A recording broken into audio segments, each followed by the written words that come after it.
What's up guys, I'm here back again with a new video, and in this video I will show you how to grab and set up your app to work with the Firebase. So let's start by firing up the Android Studio and create a new Flutter project, and all the repetitive boring stuff. Create a new application, name this application as Firebase Flutter Test. Okay, that's it. Click on next, click on finish, and basically wait until the project builds up for you. So as you can see, my project is being created right in here. And so guys, as you can see, our project is being created and is ready. So basically what we do is we just run it on an emulator by pressing on this triangular button.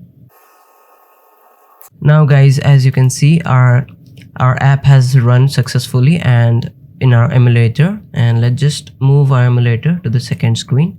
And basically what we are going to do is we are going to now head on to the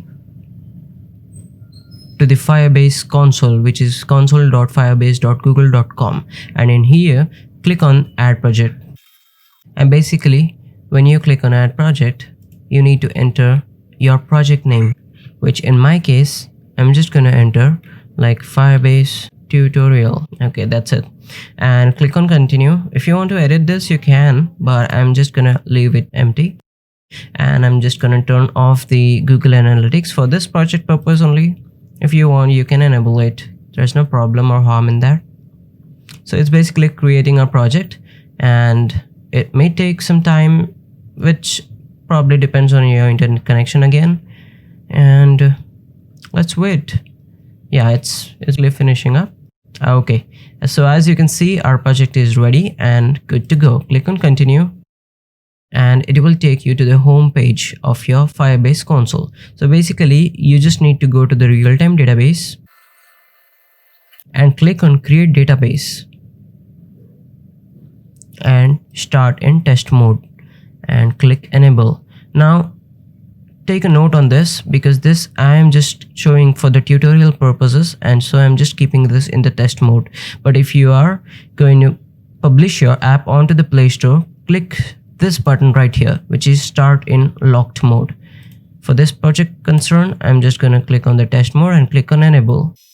Alright, so as you can see, our database is also ready to pick up commands, and what we're gonna do now is we're gonna go to the project overview, and in here what we're gonna do is we're gonna click on Android, because we're gonna create an Android app in this Firebase. And for this package name, click on Android Studio and click on Android, then app, and in here source, and right here as you can see in the main we have got the Android manifest.xml, and in here you can see a package name which is available right in here. Just copy this and pretty much paste it in this text view. Okay, so as you can see, you have pretty much done it, the first step. The second step is actually optional. I can add a test app in here. If you want, you can also skip the nickname of the app, but just try to do it. And this section, which is the debug signing certificate, we don't need this in this case because we are not going to use the Google sign-in for this purpose. Click on register app and click on download Google services.json. Click on download, and it's going to download. Just open it. Once you open it, move to side, open the Android Studio, and we're gonna paste this in the app section of the Android project. Okay, so basically let's locate it and drag and drop in the app folder right here. Click on OK, and the first step is being done. Let's go to the second step. Click on next right here, and in the second step we just need to follow what is written in here. So project level build dot gradle. So what this basically means is the project gradle, the build gradle which is available. So as you can see, the build gradle is available right in here. So we click on it and we go back to the Firebase, And in here, what we're gonna do is we're gonna just check if you have the following line in our build Gradle. So we basically have this ready with us, so we're not going to do anything for that. And click on the dependencies. If we have the, probably we don't have the dependency, yeah, so we don't have the dependency, just copy it and paste right here. Okay, so the next step is in the all projects section, check if you have the following line. If not, add it. Yeah, it's already there, so we're just not going to do anything. So basically that's done. The first blob is being completed, and now the turn of the second blob, which is the app level build Gradle.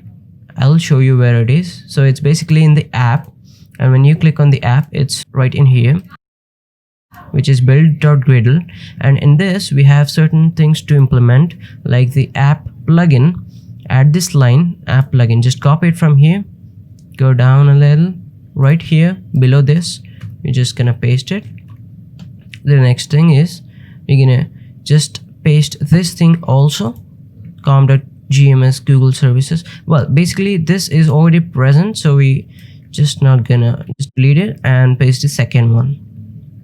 Okay, so in the dependencies we need to copy this file and implement in the dependencies. So basically let's locate the dependency. Yeah, it's right here.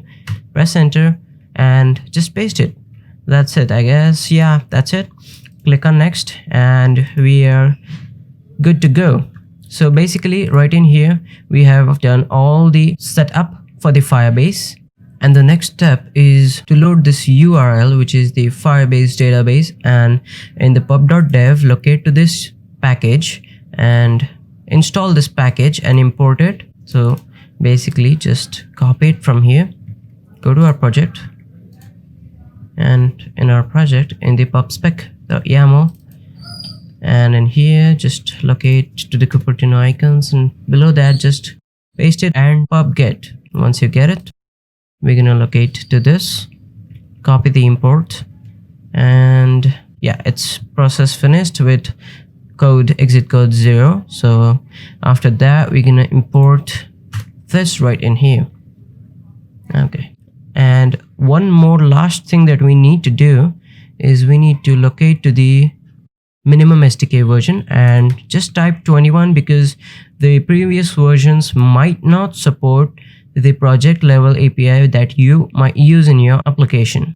So basically just try to use 21 or more than this API level.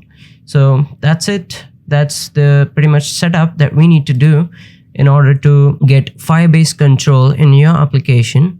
And in the next video, I'll be showing you how to read, write, edit, and delete data from the Firebase.